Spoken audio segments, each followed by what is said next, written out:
So I'm at a Cars and Coffee, and I generally try to wait around for the owner, but this is such a unique vehicle. I'm always hesitant because when I wait for the owner and then they don't show up, I don't get a chance to get the video. So I'm just going to go ahead and shoot this. But you don't see something like this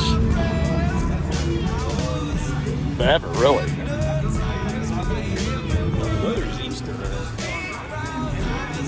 That doesn't mean that we can't get a shot.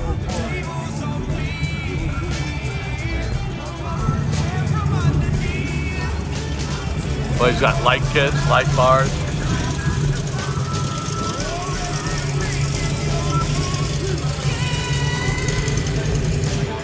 So anyway, oh wow, he's got a